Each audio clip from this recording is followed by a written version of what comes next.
Okay, so the wise shall understand. This is the study of Daniel, lesson 12. So we're going to talk about a party today.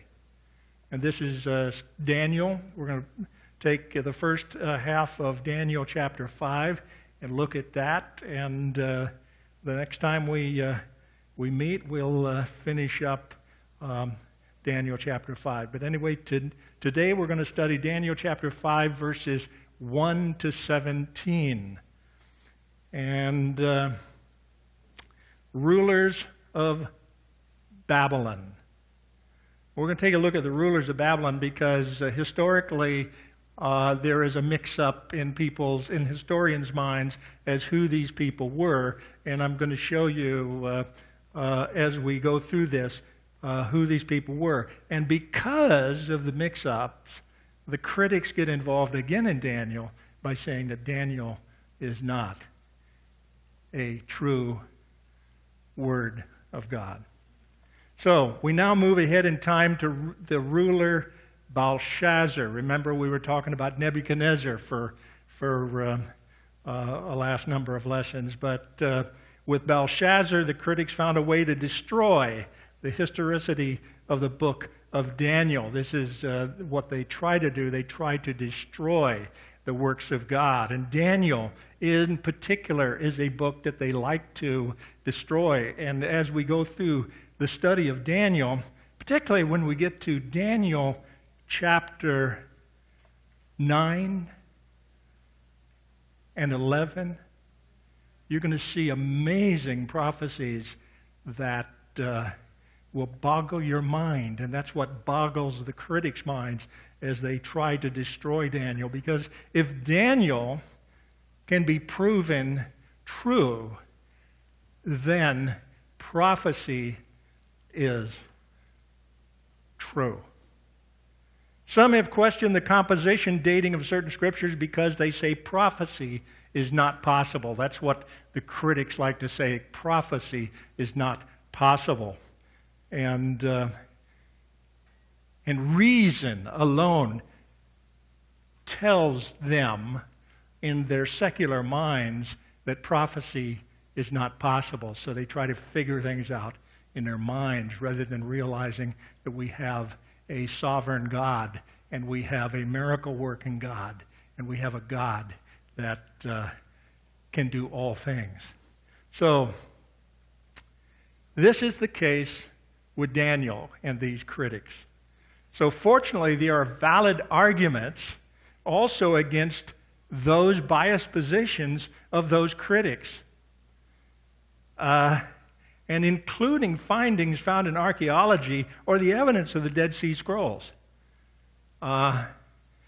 Much of their criticism went away once they dug up the Dead Sea Scrolls and actually took a look at the Dead Sea Scrolls. And also the spades of the archaeologists have verified the book of Daniel. Every time they dig up something, it just verifies the book of Daniel. Now, these skeptics jumped on the book of Daniel. It was an error because they said no such king as Belshazzar existed in Babylon. No such king existed, they said. And we're going to show you today that a king by the name of Belshazzar did exist in Babylon. Now, archaeology now shows that contrary to unbelieving critics, the Bible account is accurate. And we'll go through that. And we're going to be, in some ways, we're going to kind of be, we're going to go through the different arguments and what have you and show you the accuracy of the scriptures. But in order to do that, we're going to have to show you these various kings that came between Nebuchadnezzar and Belshazzar. And so it's going to be a little bit of a history lesson, so hang on to your seats. Now, documents discovered in the 1920s reveal that Belshazzar was the son of King Nabonidus.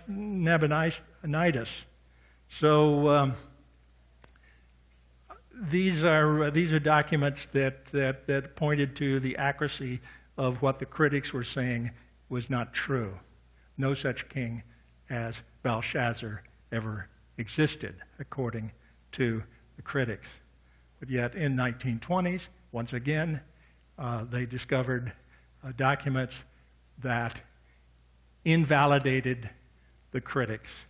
So in Daniel chapter 5, verse 2, verse 11, verse 13, verse 18, and 22, Belshazzar is referred to as being the son or grandson of Nebuchadnezzar. Now, since there have been several intervening kings, now we're going to discuss this seeming contradiction as we go through this particular lesson. So as I start to discuss that, if you get confused, don't worry about it. It all comes out in the end. It shows the relationships of one person to another, making them a son of somebody. So I'm going to show you that. After the death of Nebuchadnezzar, about 562 BC, Evil Merodach. How would you like to have a name, Evil Merodach? Huh? How would you like to name your kid, Evil Merodach? So, Evil Merodach reigned about 2 years and was assassinated by Neriglissar, who reigned about 4 years. So these guys, they don't wait for somebody to die. They just go out and they take the throne any way they can. Neriglissar was followed by his son, God help me with these names, Laborosarkid, who reigned 9 months until beaten to death by conspirators who appointed Nabonidus to the throne.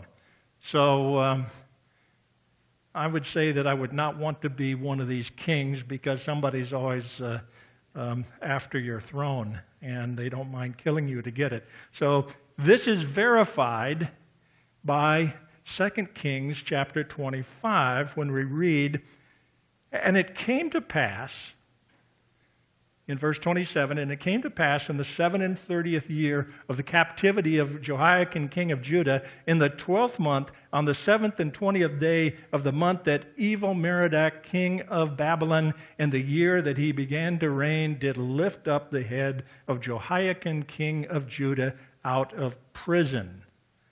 Now, don't forget that these guys were carried away into captivity by Nebuchadnezzar some years before. And verse 28, "And he spake kindly to him, and set his throne above the throne of the kings that were with him in Babylon." And verse 29, "And he changed his prison garments, and he did eat bread continually before him all the days of his life, and his allowance was a continual allowance given him of the king, a daily rate for every day, all the days of his life."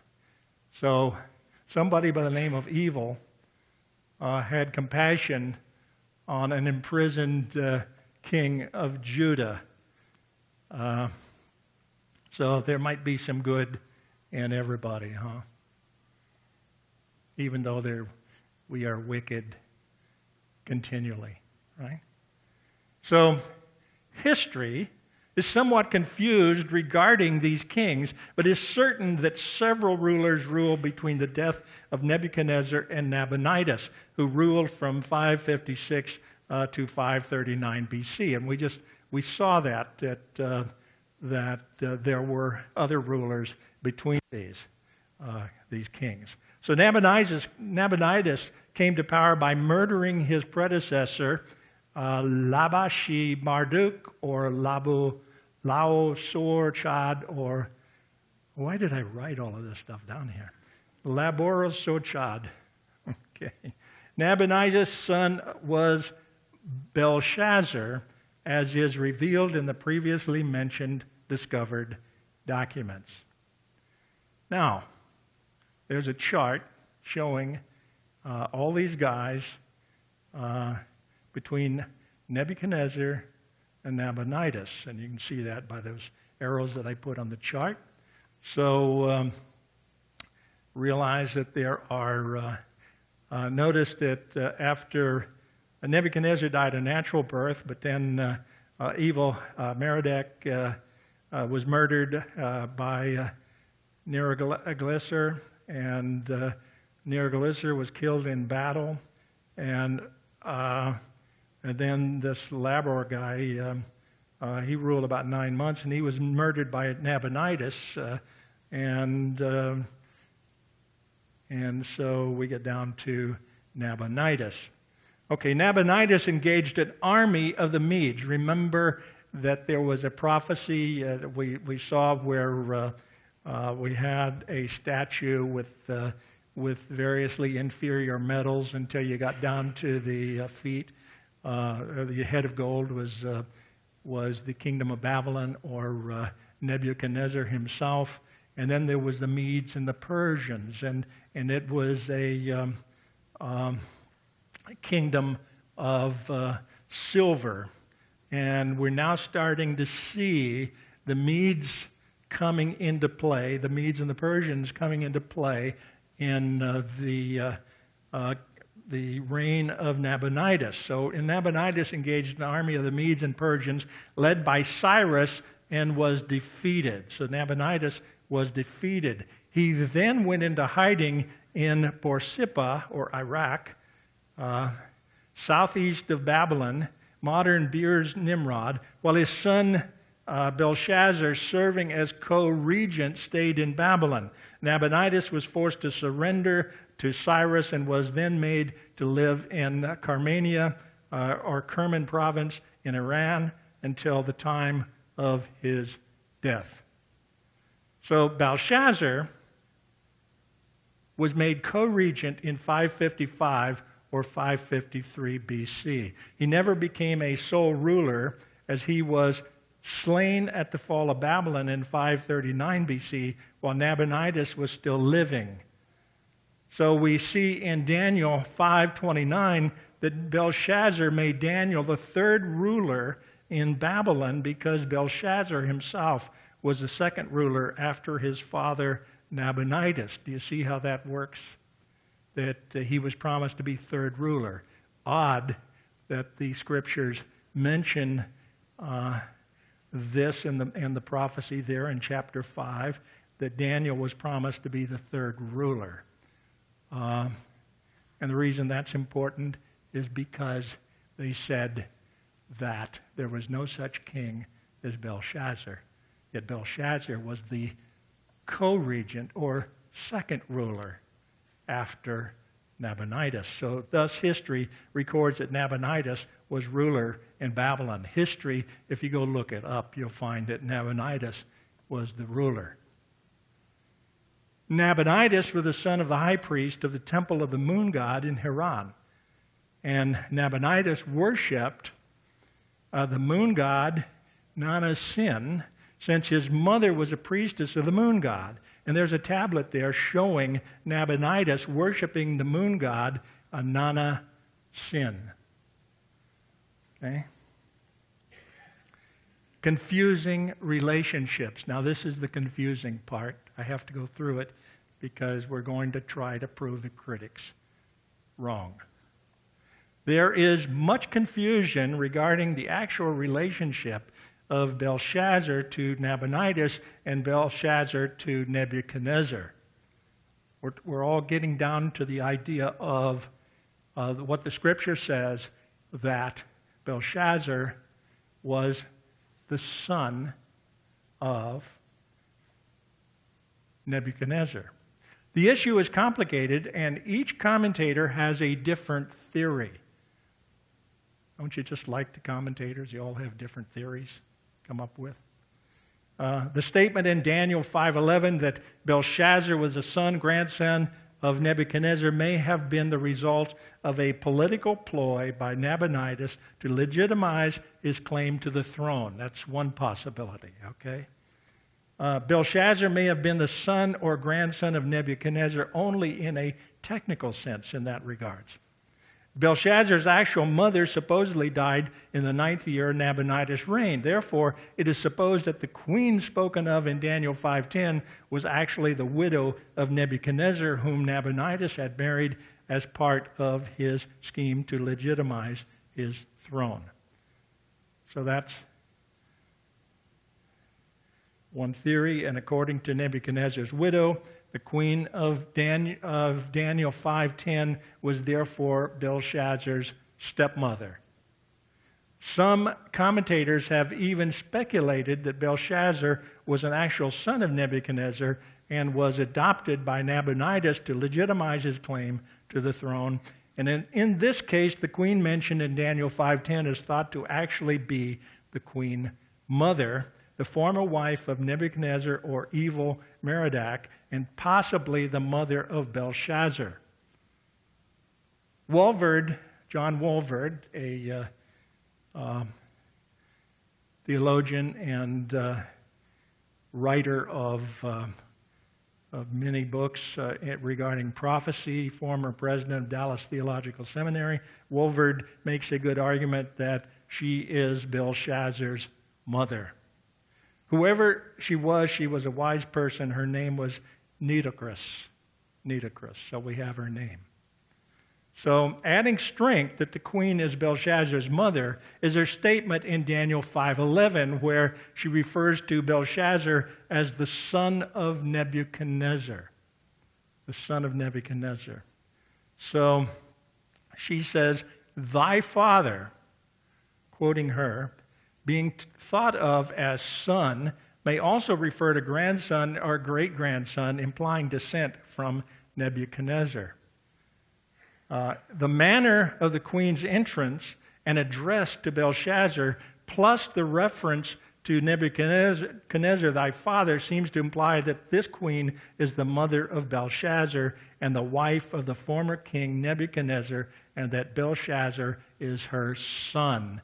And I think there's good reason to suspect that, because she kind of marched into this party and made these announcements to the king. And that might have been a death sentence to anybody else other than his mother. Okay? So in spite of the documentary archaeological evidence mentioned earlier, as well as the internal evidence of Scripture, some suppose Belshazzar was the son of evil Merodach, making Belshazzar the actual grandson of Nebuchadnezzar. So, in that respect, I'm the son of my father, but I'm also a son of my grandfather. Jeremiah 27, verse 7 seems to support this view. Jeremiah 27, verse 6 says, "And now I have given all these lands under the hand of Nebuchadnezzar, the king of Babylon, my servant, and the beasts of the field have I given him also to serve him. And all nations shall serve him, and his son and his son's sons, until the very time of his land come, and then many nations and great kings shall serve themselves of him." Now, Jeremiah 27, verses 6 and 7, particularly verse 7, lend credence to the fact that Belshazzar is actually the son of Nebuchadnezzar, or evil Merodach, whichever way you want to look at it. And evil Merodach was a son of Nebuchadnezzar. Okay? So consider also that the word father is used in this culture for grandfathers, great-grandfathers, and important ancestors, including legal rather than physical ancestors. Mary and I have lived for many years in the state of Hawaii. We're auntie and uncle to many people on the islands over there. This is their culture. We have no blood relationship, but yet we're aunties and uncles. And so this is a sign of respect. So Belshazzar could have been Nebuchadnezzar's son or grandson or great-grandson even. There is no word in Hebrew for grandfather. So we can say that our founding fathers, remember that's an expression we use in this country about our founding fathers. They are not our real fathers, but they are the father of our nation. They were the father of our nation.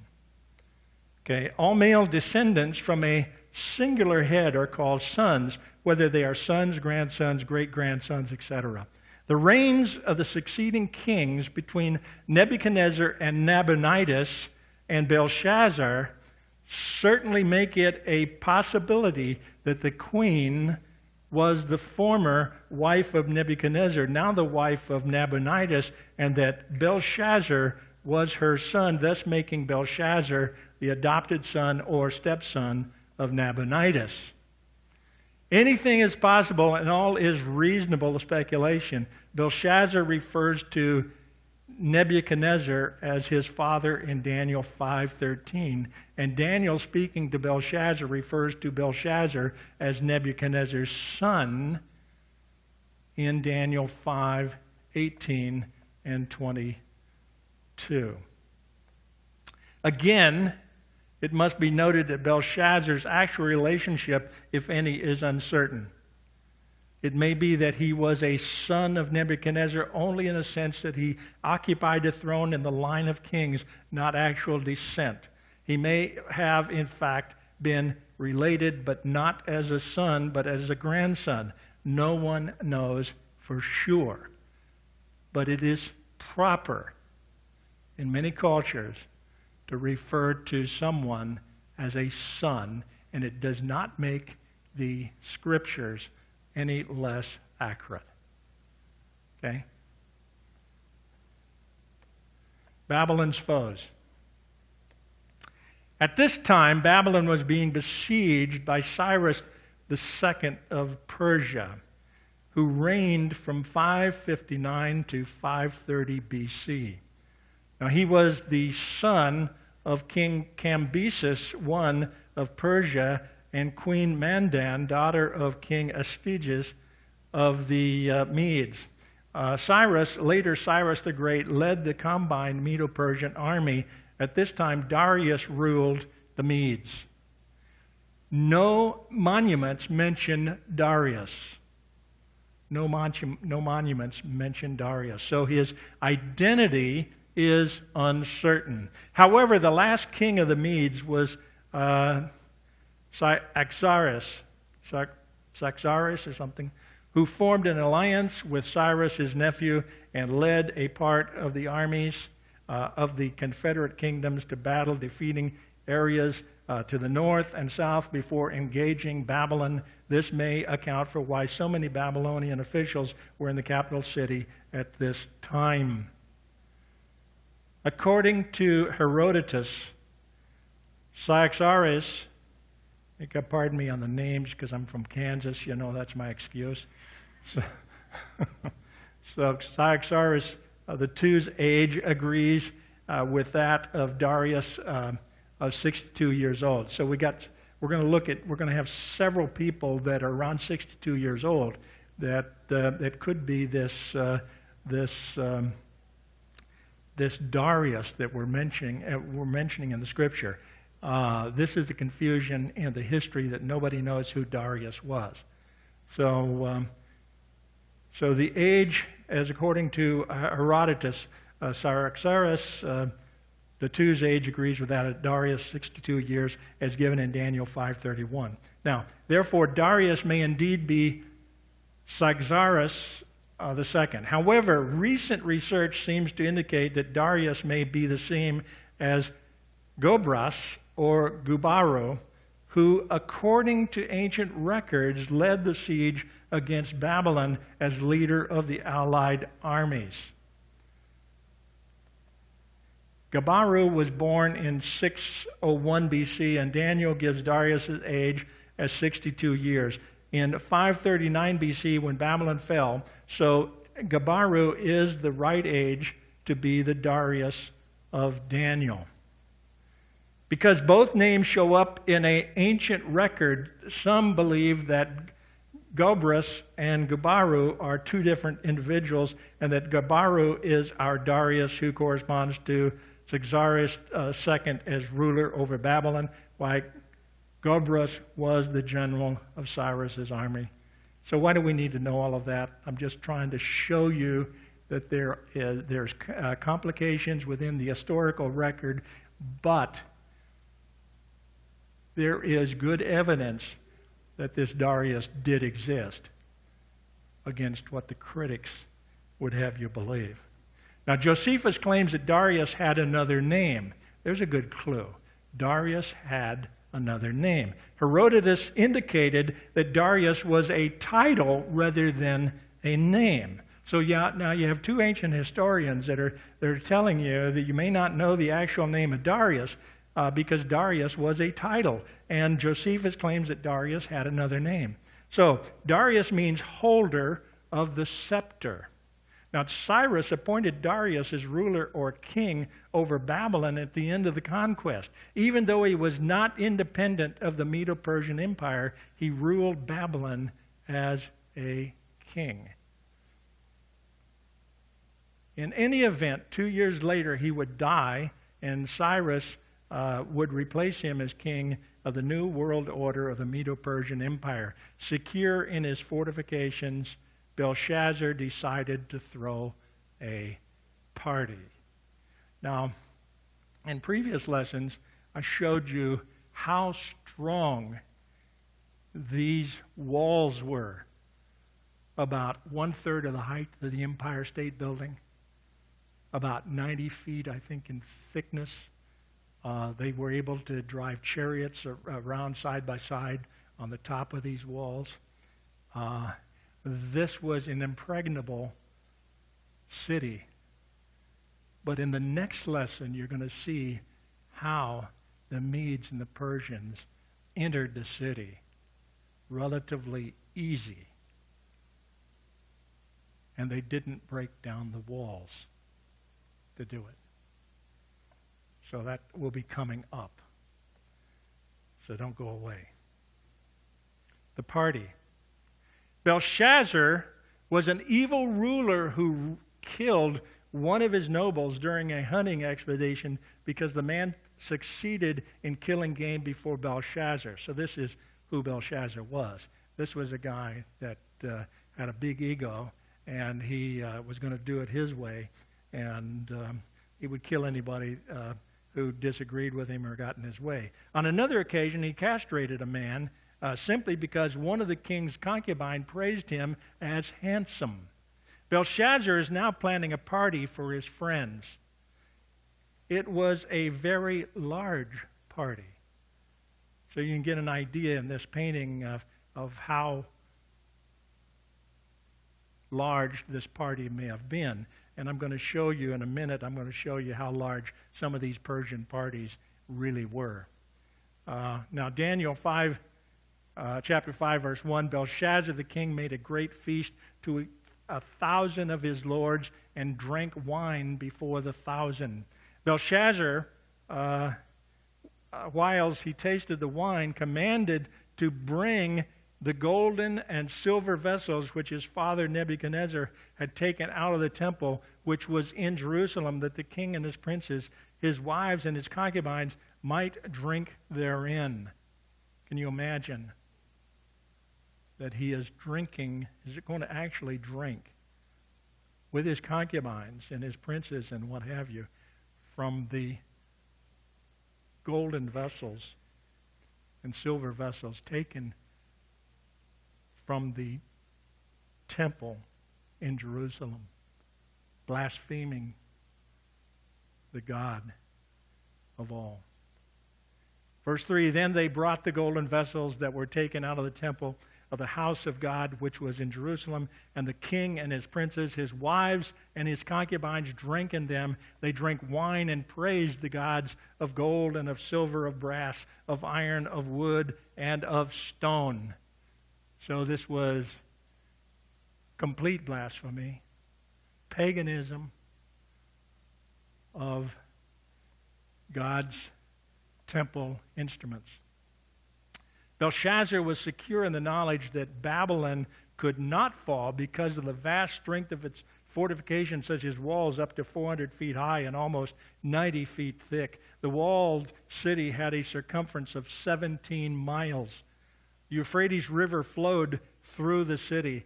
He therefore gave a party in defiance of the circumstances of the siege of Babylon now underway. He was mocking not only God, but he was mocking those that were trying to besiege the city of Babylon. He thought he was safe. He thought he was safe from God, and he thought he was safe from the Medes and Persians. Persian monarchs now, give you an idea of the size of the party that Belshazzar threw. Persian monarchs were known to dine daily with as many as 15,000 people. As Nasrpal II gave a feast to 69,574. I guess they were counting them that day. Guests when he dedicated his new capital city, Kala or Nimrud, in 879 BC. Alexander had a marriage feast with 10,000 guests. Belshazzar gave a feast and invited thousands of his lords and their wives. Now, think about it for a moment. This is not an impossible party, because now you know that some of the presidential contenders have garnered crowds in this neighborhood, and we certainly know that football garners crowds of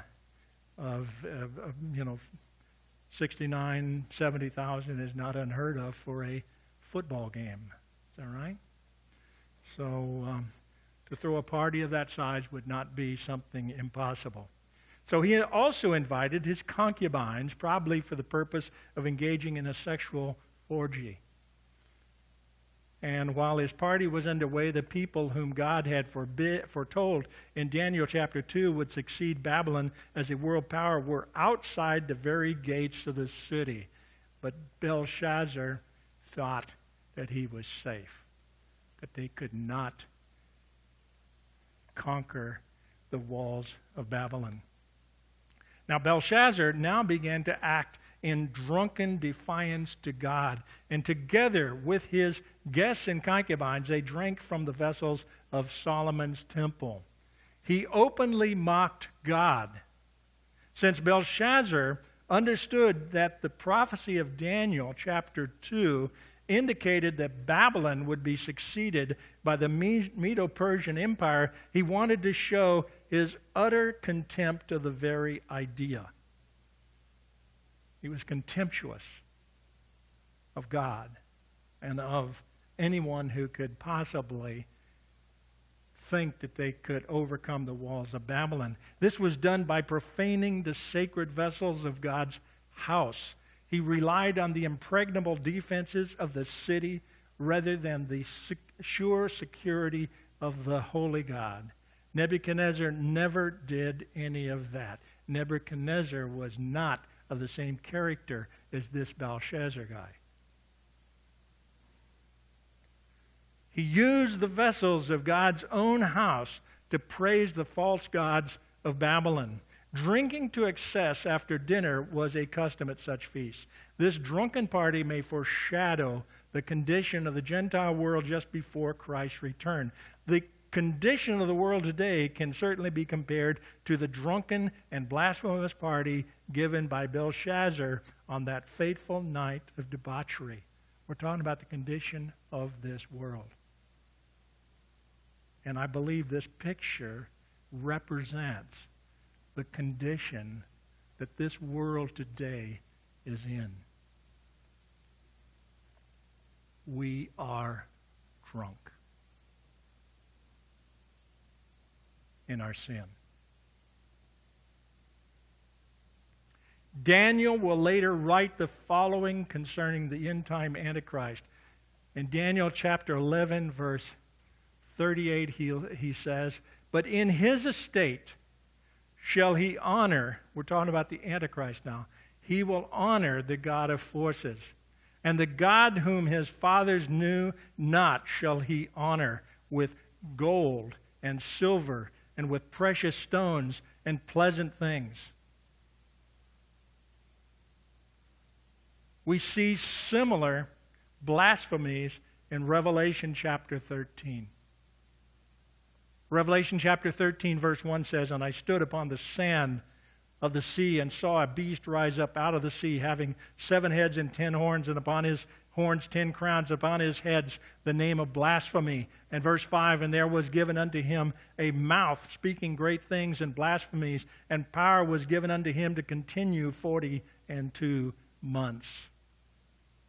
Harking this back to Daniel chapter 11, the Antichrist is speaking great things and blasphemies. And in verse 6, "And he opened his mouth in blasphemy against God, to blaspheme his name and his tabernacle and them that dwelt in heaven." This is what Belshazzar was doing at the time of the siege by the Medes and the Persians, writing on the wall. Now, Daniel chapter 5, verse 5 says, "In the same hour came forth fingers of a man's hand, and wrote over against the candlestick upon the plaster of the wall of the king's palace. And the king saw the part of the hand that wrote. Then the king's countenance was changed, and his thoughts troubled him, so that the joints of his loins were loosened, and his knees smote one against another." Can you picture that scene where you have somebody just shaking, where his knees are knocking together? Huh? This was something that got his attention. The king cried aloud, verse 7, to bring in the astrologers and Chaldeans and the soothsayers. And the king spake and said to the wise men of Babylon, "Whosoever shall read this writing and show me the interpretation thereof shall be clothed with scarlet and have a chain of gold about his neck, and shall be the third ruler in the kingdom." Then came in all the king's wise men, but they could not read the writing, nor make known to the king the interpretation thereof. Then was King Nebuchadnezzar greatly troubled, and his countenance was changed in him, and his lords were astonished. Now the queen, by reason of the words of the king and his lords, came into the banquet house, and the queen spake and said, "O king, live forever. Let not thy thoughts trouble thee, nor let thy countenance be changed." So now, if you challenge God, He will eventually respond by demonstrating His sovereignty. You cannot challenge God. You can't win. On that night, God responded with the hour to Belshazzar's within the hour to Belshazzar's sacrilegious event, and shook Belshazzar to his core. Belshazzar's drunken stupor left him. It was literally a sobering experience. Don't you imagine you would sober up pretty quickly if you were confronted with the handwriting on the wall? The color drained from his face, and his knees began to knock. Belshazzar immediately called for the wise men. The astrologers were the magicians. The Chaldeans were a broad class of scholars. And the soothsayers were what we would think of today as astrologers. He offered whoever would decipher the vision scarlet clothing, a gold chain for his neck, only worn by permission of the king, and finally the position of third ruler. You know, for a king to give that kind of reward for something to promise that this king was really disturbed, very disturbed. Since Belshazzar was only a co-regent, second ruler under Nabonidus, as we've seen earlier when we went through that exercise a little bit earlier in this lesson, that Nabonidus was the actual ruler, Belshazzar was the second ruler, and the next highest position was the third ruler. So he could only offer the position of third ruler in the kingdom to Daniel. I think the book of Daniel, when you consider all of the evidence that we went through, is a very, very, very accurate book. And you're going to be astonished at the accuracy as we go through further into Daniel, how accurate in its depiction this book is. Really.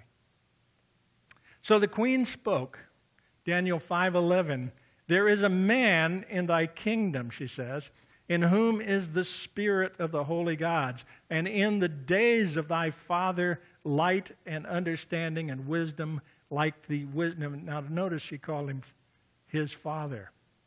So she's speaking it's like she's speaking to her son.